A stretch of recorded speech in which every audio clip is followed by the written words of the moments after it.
Senhoras e senhores, obrigado por aguardarem. Sejam bem-vindos à audioconferência da Ferbasa para a discussão dos resultados referentes ao terceiro trimestre de 2021. Informamos que todos os participantes estarão apenas ouvindo a teleconferência durante a apresentação da companhia. Em seguida, iniciaremos a sessão de perguntas e respostas quando maiores instruções serão fornecidas.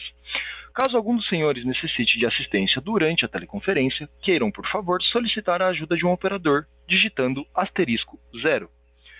Antes de prosseguir, gostaríamos de esclarecer que eventuais declarações relativas às perspectivas de negócios da companhia, projeções e metas operacionais e financeiras constituem-se em crenças e premissas da diretoria da Ferbasa, bem como em informações atualmente disponíveis para a companhia. Considerações futuras não são garantias de desempenho, envolvem riscos, incertezas e premissas, pois se referem a eventos futuros e, portanto, dependem de circunstâncias que podem ou não ocorrer. Investidores devem compreender que condições econômicas gerais, condições da indústria e outros fatores operacionais podem afetar os resultados futuros da empresa e podem conduzir a resultados que diferem materialmente daqueles expressos em tais condições futuras. Agora, gostaria de passar a palavra ao Sr. Eron Albergaria. Por favor, Sr. Eron, pode prosseguir. Oi, pessoal, boa tarde a todos. Espero, como sempre, encontrá-los bem e com saúde. Para iniciar aqui os trabalhos, eu gostaria de registrar a presença de nosso gerente de RI, o senhor Carlos Temporal, e das nossas equipes de RI e de contabilidade, a quem agradeço pelos trabalhos realizados no dia a dia e na atuação junto aos investidores e ao mercado em geral. Agradeço também a todos os agentes de mercado, investidores, analistas, pela confiança depositada na Ferbasa. Esperamos retribuí-la à altura, trabalhando sempre com o objetivo de aumentar a visibilidade aqui da companhia, buscando seu valor justo de mercado e a maior liquidez para suas ações. Dito isso, peço por gentileza que passem para o slide de número 3, no qual trataremos da nossa agenda. Começaremos nossa teleconferência falando acerca dos destaques do terceiro trimestre de 2021. Na sequência, algumas atualizações acerca das ações da Ferbasa nos campos da governança e da responsabilidade socioambiental. Logo após, apresentaremos o desempenho dos mercados siderúrgico e das ferroligas de cromo e silício. Em seguida, comentaremos sobre o desempenho operacional e financeiro da companhia e abordaremos um slide sobre mercado de capitais, tratando da liquidez das ações da Ferbasa e expondo um breve histórico dos proventos distribuídos nos últimos anos. Ao final, teremos uma atualização dos projetos estratégicos da companhia. Por gentileza, passem para o slide 4. Vou comentar acerca dos principais fatores que influenciaram os resultados dos 9M de 21, quando comparados aos 9M de 20. Primeiro, destacamos o EBITDA ajustado, que atingiu R$ 621,6 milhões e cresceu 102% no período. Destacamos também a geração de caixa de R$ 219 milhões. E um lucro líquido consolidado de R$ 406,3 milhões. Na perspectiva mercadológica, destacamos o desempenho das vendas no mercado interno, que neste período se expandiram em 54,3%, enquanto as de mercado externo retraíram 21,7%. Citamos também como fatores que impactaram a receita líquida nos 9 meses de 21 em relação aos 9 meses de 20, a valorização de 6,2% no dólar médio praticado e a elevação de 32,1% no preço médio de venda em dólar das ferroligas. Acompanhando a produção da liga de ferro-cromo, aumentamos o consumo de minério de cromo e por isso sua exportação foi de 40 mil toneladas, significando uma redução de 55% em relação aos 9 meses do ano passado. Na perspectiva operacional, observamos no período analisado a elevação dos custos referentes aos encargos setoriais de energia, principalmente devido ao acionamento das usinas térmicas este ano, e desencadeado pela crise hídrica que o país vinha atravessando ao longo de 2021. No âmbito financeiro, registramos um resultado negativo de 87,9 milhões de reais nos 9M de 21, influenciado pelo resultado das operações de hedge cambial. Por último, ressaltamos a reversão da provisão de 31,2 milhões de reais referente à tributação de imposto de renda e CSLL sobre a atualização monetária do indébito considerado inconstitucional pelo Supremo Tribunal Federal. Esse indébito aqui se refere àquele do ICMS na base de cálculo do PIS e COFINS. Então, lá em 2018, nós tivemos 196 milhões de reais ganhos em trânsito julgado nessa causa. E 196 foram 116 milhões o principal e 80 milhões foi a correção monetária. Então, essa tributação sobre essa correção monetária nós discordamos na época e entramos com a ação. E mais recentemente, acho que agora em outubro, houve a manifestação do Supremo em favor de quem assim entendeu. Então, embora não tenha ocorrido ainda o trânsito julgado da Ferbasa, nós já provisionamos aqui esse estorno da provisão. Como já dito, todos esses pontos serão mais bem detalhados a seguir em slides específicos. Por obséquio, passem para o slide o de número 5. Em 2021, a companhia completa 60 anos de atividades.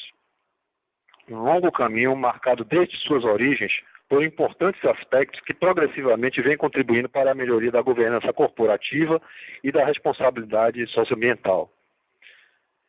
Neste terceiro trimestre de 2021, destacamos algumas ações realizadas acerca da temática ESG. A constituição do Comitê de ESG, o início das atividades de uma consultoria especializada em ESG, já conduzidas por esse comitê. Realizamos uma pesquisa de atualização da matriz de materialidade, onde provavelmente alguns de vocês foram consultados. E, por último, estamos finalizando os últimos ajustes para a publicação do segundo relatório de sustentabilidade aqui da companhia ainda este ano. Por obséquio, passem para o slide seguinte, o de número 6. Vou comentar nos próximos 2 slides acerca do desempenho do mercado em que a companhia está inserida, onde tratarei especificamente das ligas de cromo e de silício. Neste primeiro slide, falaremos sobre o mercado de aços inoxidáveis e das ligas de ferrocromo. De acordo com o gráfico de barras da esquerda, no terceiro trimestre de 21, estima-se que a produção mundial de aços inoxidáveis tenha caído 4,2% em relação ao segundo trimestre de 21, principalmente em função das quedas de produção na China e também na Europa. No entanto, a produção dos 9 meses de 21 superou em 20,6% a queda dos 9 meses de 20, com destaque para o crescimento de 104% da Indonésia, que caminha para consolidar-se como o segundo maior produtor de aços inoxidáveis do mundo.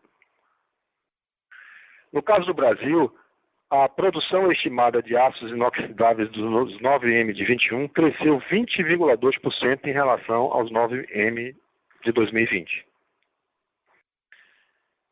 Examinando agora o gráfico de barras da direita, observamos que o consumo mundial de ferro-cromo alto carbono se manteve acima do nível de produção nesse terceiro trimestre de 21, com o suprimento mundial caindo aproximadamente 10% e o consumo 5% menor em relação ao segundo TRI de 21. Este descompasso pode ser atribuído aos cortes de produção na China devido às restrições no fornecimento de energia em algumas regiões, em especial a Mongólia interior. As recentes altas no preço do carvão pioraram o cenário energético chinês e encareceram seu custo de produção, resultando em maiores restrições de suprimento. Segundo relatórios especializados, a produção do ferro-cromo da África do Sul no terceiro trimestre de 21, tradicionalmente o trimestre de menor produção desse país, caiu cerca de 20% diante do segundo trimestre de 21, influenciada pelas quedas no consumo de China e Europa neste mesmo período. Observem agora o gráfico de linhas abaixo. Ele apresenta a evolução do preço spot do ferro-cromo alto carbono em 3 grandes mercados mundiais. Vale lembrar que os preços praticados pela Ferbasa têm como parâmetro de negociação uma cesta de preços internacionais, dentre os quais aqueles praticados no mercado europeu, americano e principalmente o asiático. Durante o terceiro trimestre de 21, o desbalanceamento entre oferta e demanda gerado pela queda na produção de ferro-cromo alto carbono na China resultou em expansão no preço do produto em todos os mercados.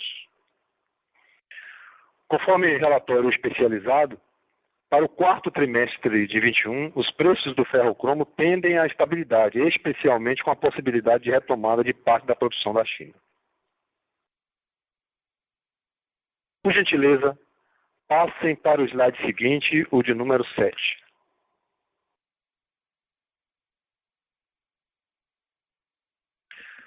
Dando continuidade ao desempenho de mercado, abordaremos neste slide os mercados de aço bruto e de ferro-silício. De acordo com o gráfico de barras da esquerda, a produção mundial de aço bruto caiu 11,5% no 3T de 21 em relação ao 2T de 21, em grande parte devido à queda de 17% na produção chinesa. No acumulado do ano, a produção mundial encerrou nesses 9M de 21 7,8% acima dos 9M de 20, de acordo com a WSA, a World Steel Association. Os destaques dos 9M de 21 foram os crescimentos de 19,8% nos Estados Unidos e na União Europeia e de 31,2% na produção da Ásia, onde a China cresceu apenas 2%. Dentre os maiores produtores mundiais, apenas o Irã apresentou queda de produção no acumulado de 2021. Segundo o IABR, o Instituto de Aço Brasil, a produção brasileira de aço bruto expandiu 20,2% no 9M de 21, em relação ao 9M de 20, o que foi reflexo da melhora no consumo nacional. Examinando o gráfico de barras da direita, a produção e o consumo mundial de ferro-silício apresentaram contração de 9% e de 5%, respectivamente, comparando-se o terceiro trimestre de 21 com o segundo. De acordo com o relatório de mercado, esse movimento mais acelerado de redução na produção está relacionado às restrições chamadas de dual control, impostas pelo governo chinês, que busca reduzir emissões de CO2 através de restrições no consumo de energia. A matriz de geração de energia elétrica da China ainda é altamente dependente do carvão.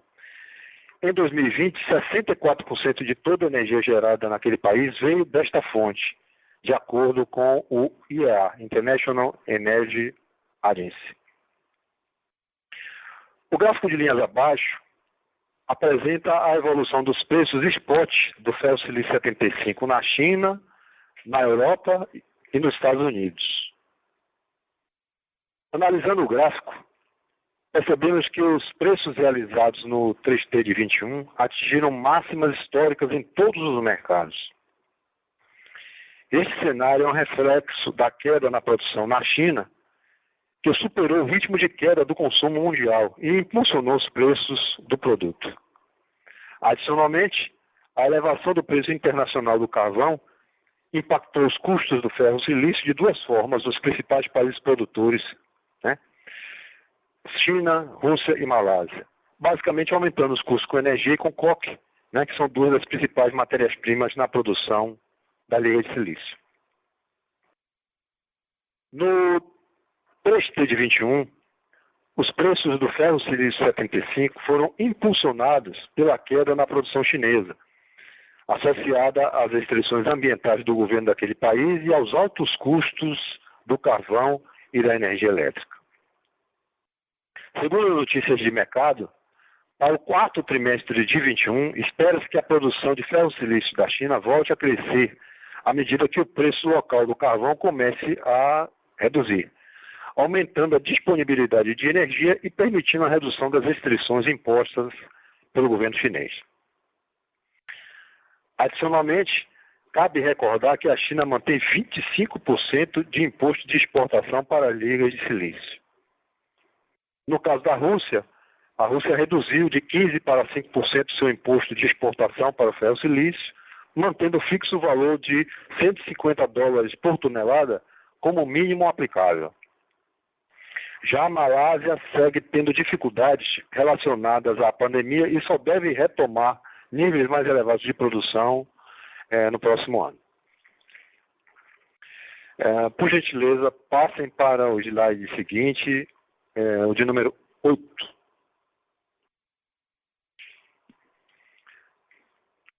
Vamos agora apresentar a evolução da produção e das vendas de todas as ferroligas da Ferbasa, comentando a variação entre os 9M de 20 e os 9M de 21. O gráfico de barras do lado esquerdo mostra a evolução da produção de todas as ferroligas.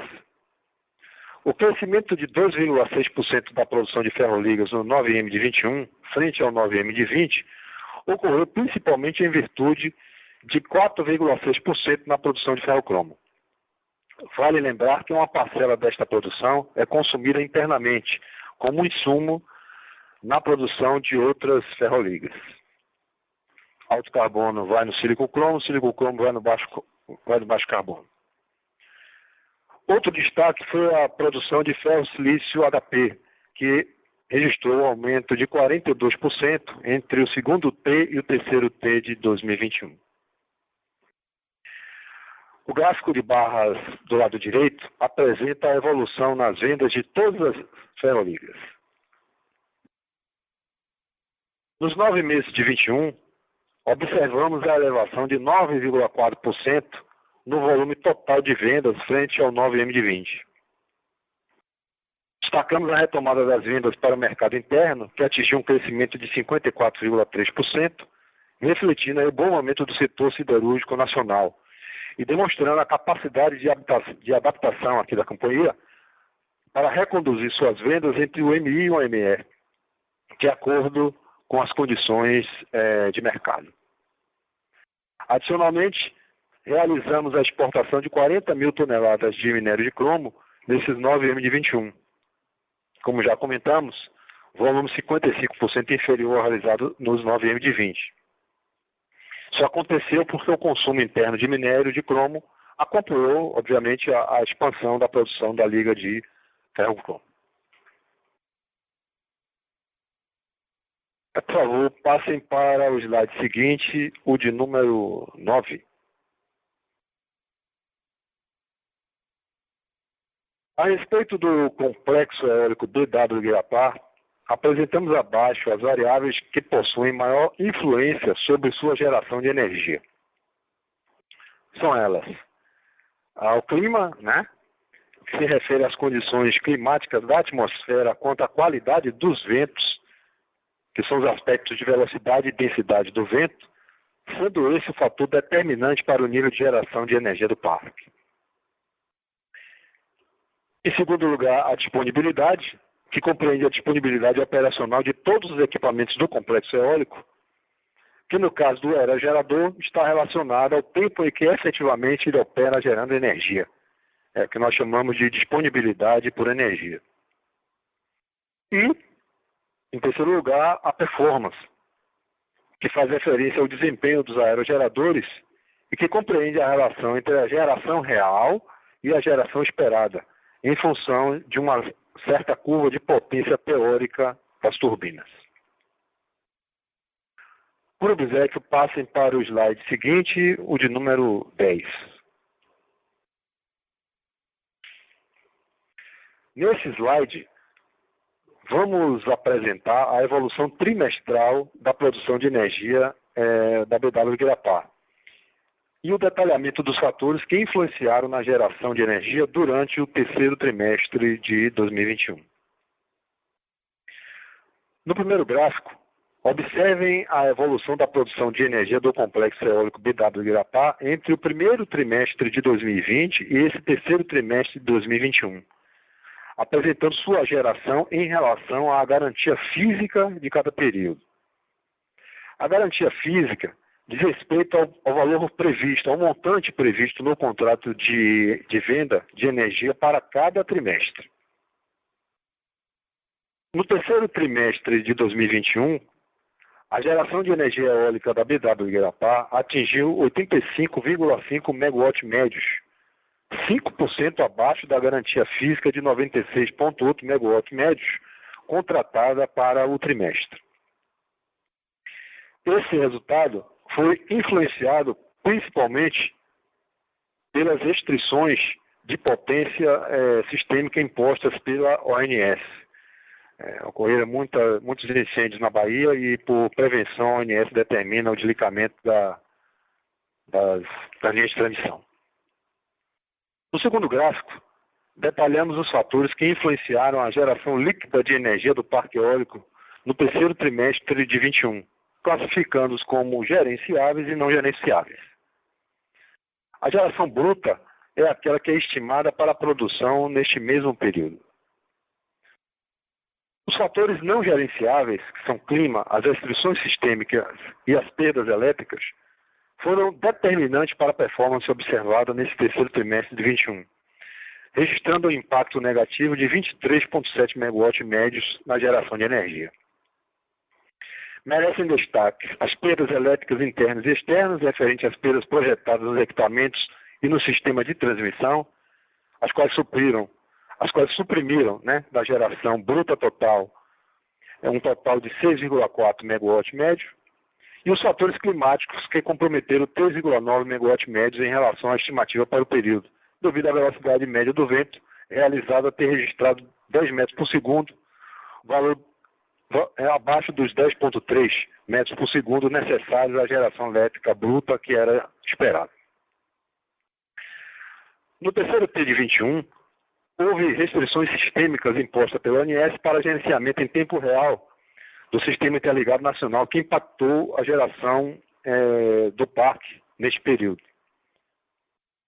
Já os desvios dos fatores gerenciáveis foram responsáveis por uma redução de 1,5 MW médios, que ocorreram pela realização de manutenções preventivas, corretivas, execução de buroscopia. Buroscopia é a captura de imagens e vídeos das partes internas de materiais de equipamentos, nos gearbox, e também como eventos de grid, que chamamos de eventos de grid, que são as paradas que não estão relacionadas aos aerogeradores.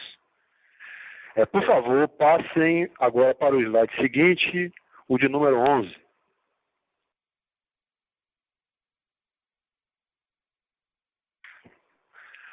Neste gráfico, apresentamos a evolução da receita líquida e da taxa de câmbio média praticada entre o primeiro T de 20 e o terceiro T de 21. Observem no gráfico de barras a receita líquida do Grupo Ferbasa e a receita isolada do complexo eólico BW Guirapá. O crescimento de 47,4% da receita líquida consolidada dos 9M de 21 frente aos 9M de 20 foi influenciado principalmente pelo crescimento de 32,1% no preço médio em dólar das ferroligas, pelo aumento de 9,4% no volume de vendas e pela valorização de 6,2% no dólar médio praticado. Vale ressaltar o crescimento da participação das vendas para o mercado nacional, que atingiu 60% da receita líquida nos 9M de 21, ante os 42% realizados no mesmo período do ano passado. Já reforçamos aí que essa é uma característica importante da área comercial da companhia e da companhia dessa flexibilidade em migrar entre M e ME, conforme se apresentam as condições de mercado. Merece destaque também o crescimento de 18,9% na receita líquida advinda da BW Grapar, entre os 9M de 21 e os 9M de 20. Por gentileza, passem para o slide seguinte, o de número 12. Falaremos agora da evolução e composição dos custos de produção. Observem no gráfico de cima a evolução da produção das ligas de cromo e silício, representadas pelos gráficos de barras e dos seus respectivos custos de produção, nos gráficos de linha normalizados no primeiro trimestre de 20 e os 9M de 21.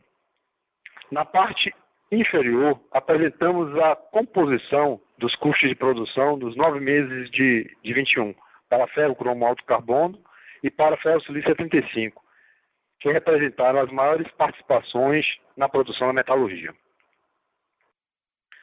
Tratando dos principais destaques nos custos das ferroligas entre os 9 meses de 21 e os 9 meses de 20, temos aumento de 27,1% no CPV das ferroligas, influenciado pela elevação de 9,4% nas vendas e pelo aumento de 29,9% no preço global da energia consumida.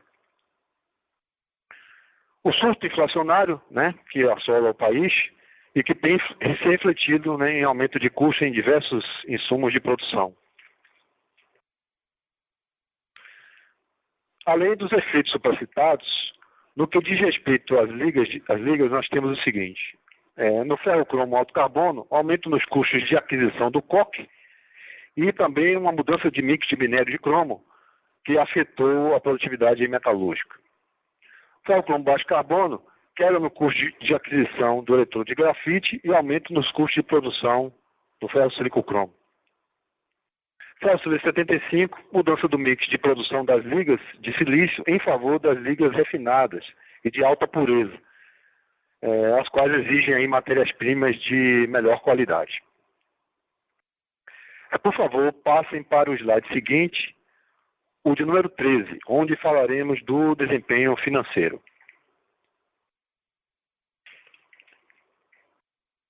Observem o gráfico acima, a evolução da dívida, da reserva financeira e do resultado financeiro do período. Nos 9M de 21, apresentamos uma geração total de caixa de aproximadamente 219 milhões de reais. A reserva financeira total foi de 630 milhões de reais, considerando aí caixa, equivalente de caixa e aplicações financeiras.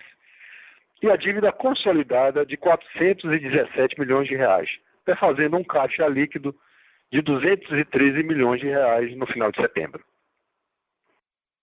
Os principais destaques foram o EBITDA ajustado de 621,6 milhões de reais, a realização de 73,2 milhões de reais de CAPEX, a amortização de empréstimos e financiamentos no valor de 116 milhões de reais, o resultado financeiro consolidado negativo de 87,9 milhões de reais e o desembolso com proventos no valor de 84,2 milhões de reais.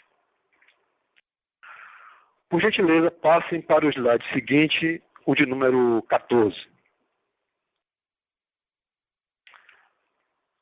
Na tabela, apresentamos o resultado financeiro consolidado da Ferbasa nesses 9 meses de 21. O resultado negativo dos instrumentos financeiros derivativos de 78,1 milhões de reais no 9M de 21 se deve à diferença entre a taxa média contratada de 4,90 por dólar e a efetivamente praticada de R$ 5,27 por dólar. Em junho, aproveitando a valorização do real, a companhia optou por realizar contratos de NDF de compra para os mesmos volumes e vencimento das NDF de venda já contratadas, visando neutralizar a exposição dessas operações em relação ao faturamento e fixar seu impacto sobre o resultado da companhia. Observem também o gráfico da direita, onde apresentamos a posição de volume trimestral de todos os instrumentos financeiros contratados, bem como a taxa média relativa a estes volumes. Por gentileza, passem para o slide seguinte, o de número 15.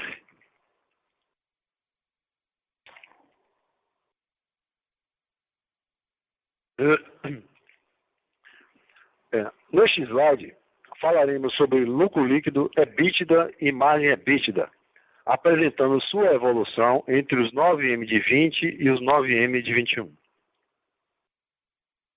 Nos 9M de 21, verificamos um crescimento de 102,3% do EBITDA ajustado frente ao realizado nos 9M de 20, atingindo um montante de 621,6 milhões de reais, com 36,4% de margem EBITDA. Este resultado se deve a uma composição de fatores mercadológicos, operacionais e financeiros que, de alguma forma, já comentamos no transcorrer desta apresentação, mas que gostaríamos de agora sintetizar com os seguintes destaques. Crescimento de 32,1% no preço médio ponderado em dólar das ferroligas. Aumento de 9,4% no volume de vendas. Mudança no mix de comercialização em favor do mercado interno, impulsionada pela recuperação do setor siderúrgico brasileiro. A manutenção na taxa cambial, do dólar em níveis elevados. Prejuízos de 3,1 milhões da BW Grapar nos 9M de 21, ante o prejuízo de 9 milhões de reais no mesmo período do ano passado. Então, houve uma melhoria. Tratando agora sobre a reversão da provisão de 31,2 milhões de reais referente ao imposto de renda, CSLL, eu comentei a mais no início, sobre essa atualização monetária no processo de ICMS na base do PIS e da COFINS. Naquela época discordamos da incidência da tributação sobre essa parcela de correção monetária e foi impetrada uma ação judicial nesse sentido. Agora, em setembro, o Supremo, por unanimidade, decidiu que é inconstitucional a tributação desse imposto de renda e da CSLL sobre a atualização monetárias para créditos que são favoráveis ao contribuinte. Por obséquio, passem para o slide seguinte, o de número 16. Utilizaremos estes slides para falar sobre mercado de capitais, especificamente da liquidez das ações da companhia e da distribuição de proventos deliberada em cada exercício. A evolução do número de acionistas, tanto pessoa física como pessoa jurídica, pode ser observada no gráfico de barra da esquerda, onde também consta a evolução da liquidez das ações FESA 4. A liquidez medida pelo ADTV no terceiro trimestre de 21 apresentou um crescimento de 71,4% frente ao segundo trimestre de 21, influenciada pelo aumento de 31,3% no volume das preferenciais negociadas e o avanço de 26,4% no último preço da FESA 4 no período. Destacamos também o crescimento de 18% no número de investidores institucionais entre os períodos avaliados. Analisando agora o gráfico da direita, podemos perceber a evolução do total de proventos deliberados em relação ao lucro consolidado de cada período. Nos 9M de 21, a companhia deliberou pela distribuição de 48,8 milhões de reais de JCP. Finalizando, por favor, passem agora para o slide seguinte, o de número 17, onde apresentaremos um breve status aí dos nossos projetos estratégicos.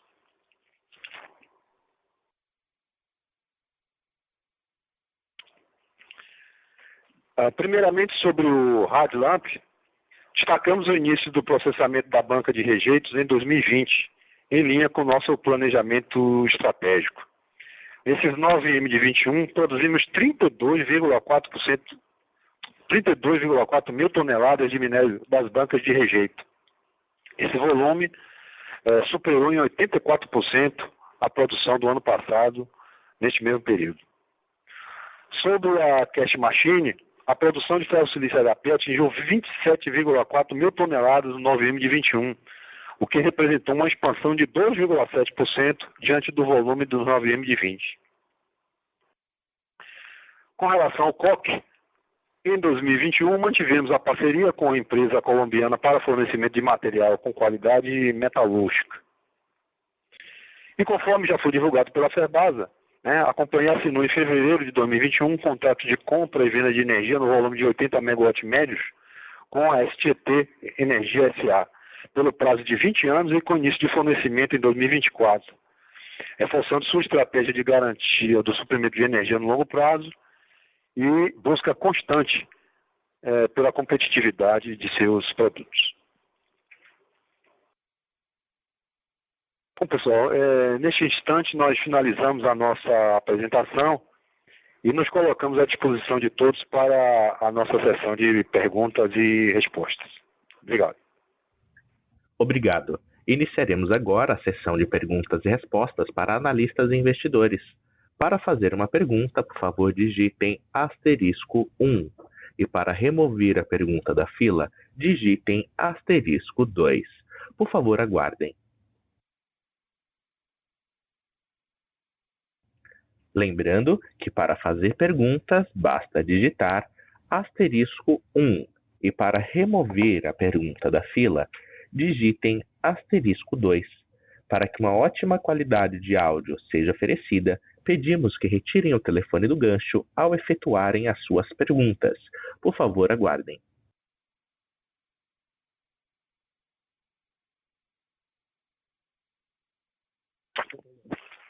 Bom, tem uma pergunta aqui de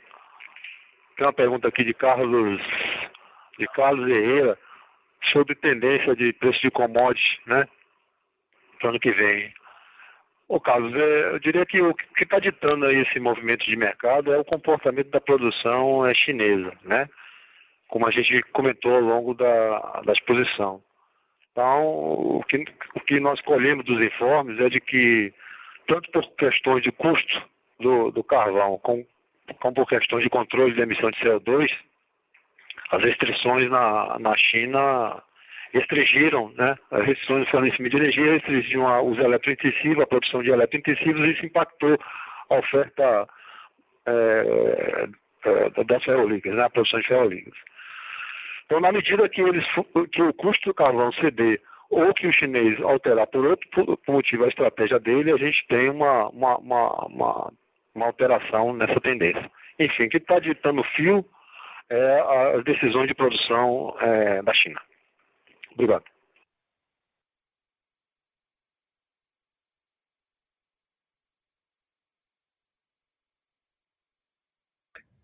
Lembrando que para fazer perguntas, basta digitar *1.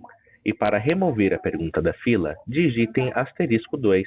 As perguntas também são recebidas via webcast. Por favor, aguardem.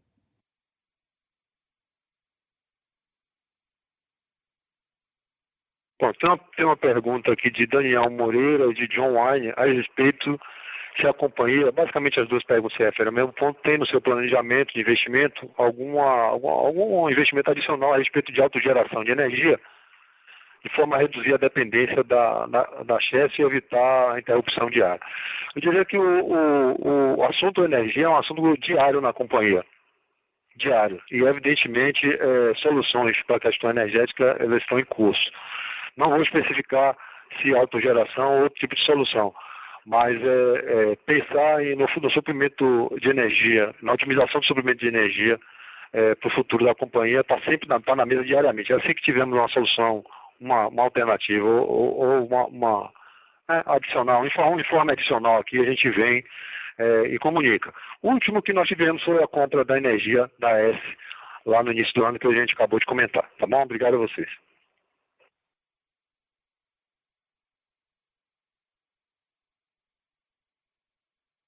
Por favor, aguardem.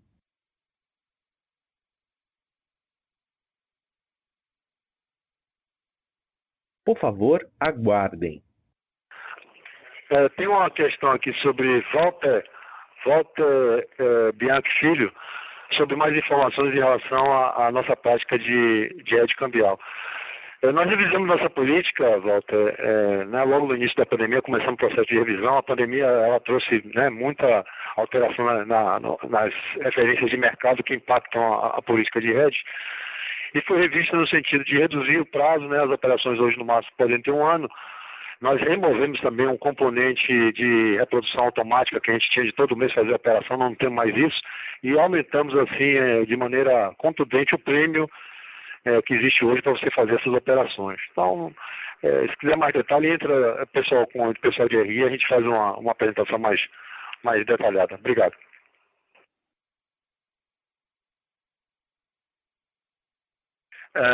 Tem algumas perguntas aqui sobre proventos. A gente não gosta de antecipar muitas decisões, né, antes delas já estarem deliberadas pelo Conselho, né? Então ainda não tem uma deliberação do Conselho nem sobre a proventos agora do 3T. Então assim que a gente tiver a deliberação do Conselho, a gente circula a informação para o mercado. Obrigado.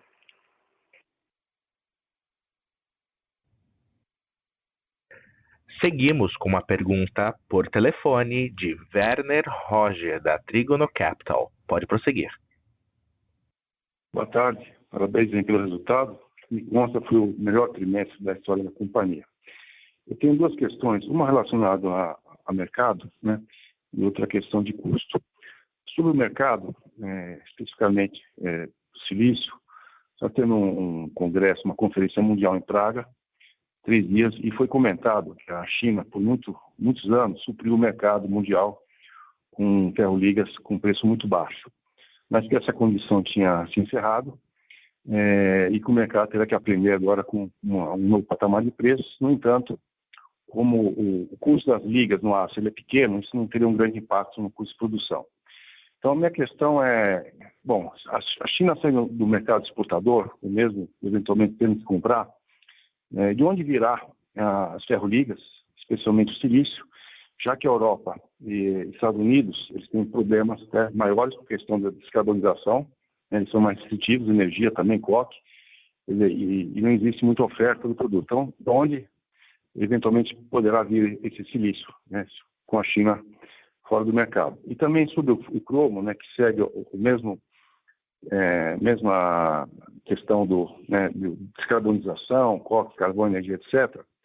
A África do Sul já está no esquema de racionamento, né, inclusive já no nível elevado, e também ela usa 95% de energia térmica carvão. A questão é assim, caso a África do Sul tenha problema de produção de energia elétrica, ou mesmo qualquer outro tipo de custo, por exemplo, aumentando muito a energia elétrica, qual a alternativa em relação ao suprimento de ferrocromo da África do Sul? Então, depois dessa pergunta, eu volto para a questão do custo. Então, deixo para vocês essa questão de mercado, depois a gente volta para custo. Obrigado. Ô, Werner, obrigado pelo estendo aí o elogio ao restante da companhia, aos meus pares de diretor e aos colaboradores e também ao conselho.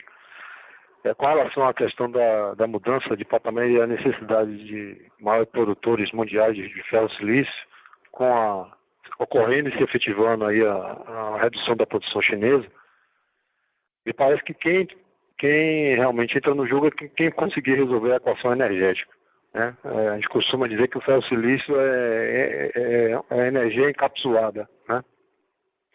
Então, antes de pensar na produção do ferro-silício, a questão a ser respondida é quem tem competitividade para resolver a produção de energia no mundo. Nesse sentido, temos alguns países que já se mostram, né? Brasil dentre eles, graças a Deus, é base dentre eles. Acho que o Temporal tem um complemento para... Boa tarde, Werner. Carlos Temporal falando, né? Eu queria só complementar, na verdade dar uma ênfase ao que Heron também já respondeu a outra pergunta, né?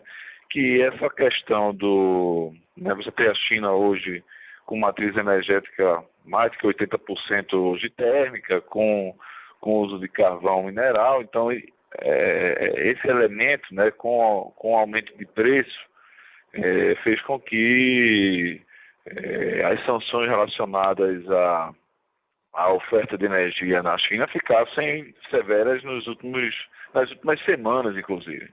O que a gente tem observado é já uma pequena redução no custo, né, desse carvão, uma breve retomada, inclusive, né,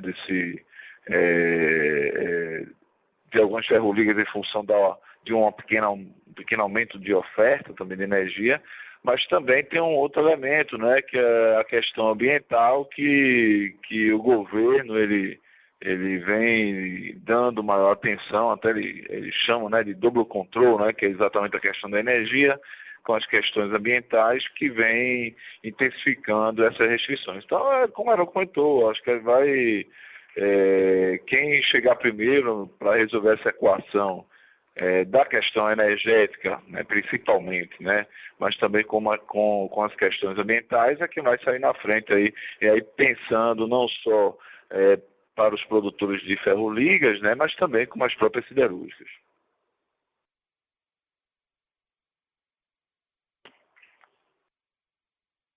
Então, obrigado, Carlos, obrigado, Heron.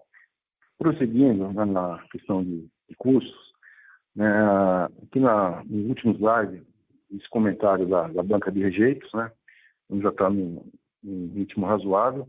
Minha pergunta é se essa exploração da banca não será usada para consumo e eventualmente exportação, né, do minério, e o volume esperado, né, anual de processamento dessa banca, né, isso se poderá ter algum impacto importante na redução do custo, né, ou deixando de utilizar a mina, né, com custo maior, eventualmente também exportando mais, então reduzindo, digamos, o custo médio, né, de produção e o custo de consumo. E também na questão de energia, né, houve esse aumento esse ano por questões climáticas, né, e me parece agora na região Nordeste, no final de ano, existe uma redução em um período aí de 5, 6 meses do preço da energia. E também perspectiva de voltar agora à produção, se normalizar a produção de energia elétrica e cair o custo da energia, né, para os consumidores. Então, existe a perspectiva de redução de custo da energia, né, nos próximos meses, e também a questão do custo do cromo, dada a exploração da banca de rejeitos. Obrigado. Perfeito, Werner. Em relação à banca de rejeitos, o objetivo é justamente esse, né? Se encontra na época da formação dessa banca, não se tinha tecnologia para essa recuperação. Então, se gastava e não tinha, basicamente perdia aquele minério. Então, com o advento aí dos raios-x, hoje você recupera e o custo é o custo do processamento. Esse processamento, né, ele sim apresenta uma queda de custo e nós estamos chegando, né, a planta ela está chegando basicamente, né, numa performance, vamos dizer assim, boa agora, né, depois de mais de um ano de operação, mas tem planos de ampliar um pouco a performance da estação da banca. Com relação à sua segunda colocação em relação ao custo de energia, os informes que nós temos dizem que assim, há uma certa recuperação, né, das reservas no Brasil, mas que o governo, o ano que vem, deverá até para manter, conservar esses estoques hídrico, ele deverá manter acionadas térmicas.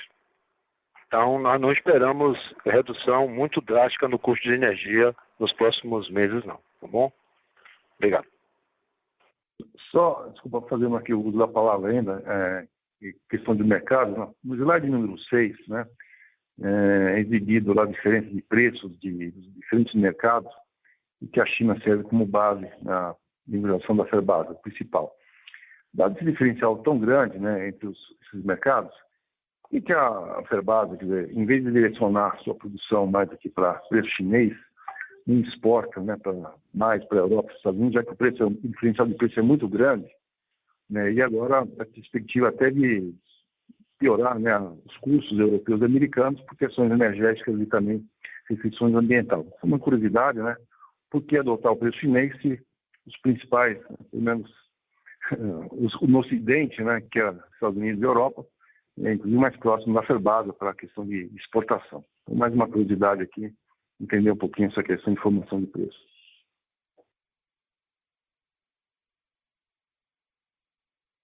O Werner, Carlos Temporal falando novamente, né? De fato, vamos ver se a gente entendeu aqui tua pergunta, mas falando especificamente do processo de formação de preço e com todas as preocupações que nós temos aqui de não estar, né, prejudicando nossas atividades comerciais, mas de fato, quando você vai fazer uma venda, principalmente no mercado externo, você utiliza os preços de referências dos países destino.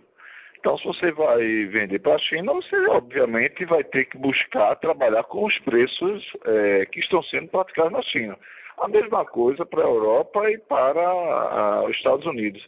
E aí, dentro dessa situação, você tem que respeitar um pouco da dinâmica de cada um desses países, né? E, claro, os Estados Unidos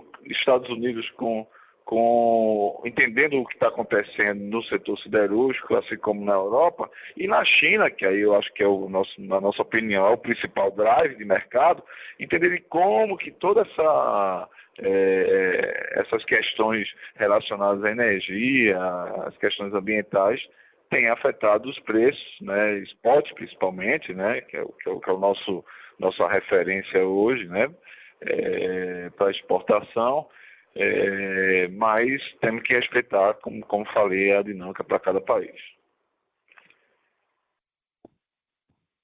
Obrigado. Obrigado. Não há mais perguntas por telefone. Devo informá-los sobre o website www.ferbasa.com.br. Será um prazer receber as perguntas de todos vocês na área Fale com RI.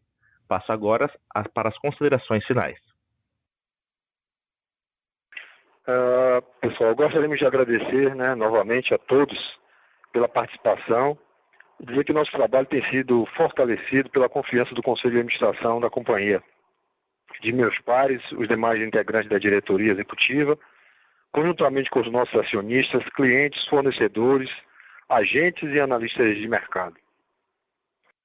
Eu quero agradecer especialmente a cada um dos nossos colaboradores que tem empreendido esforços para a manutenção da normalidade das operações, da competitividade e principalmente da cultura empresarial da Ferbasa. Caso ainda parem dúvidas, nos colocamos à disposição através dos nossos canais de RI. Muito obrigado e eu desejo uma boa tarde e saúde para todos. A audioconferência da Ferbasa está encerrada. Agradecemos a participação de todos e desejamos uma boa tarde.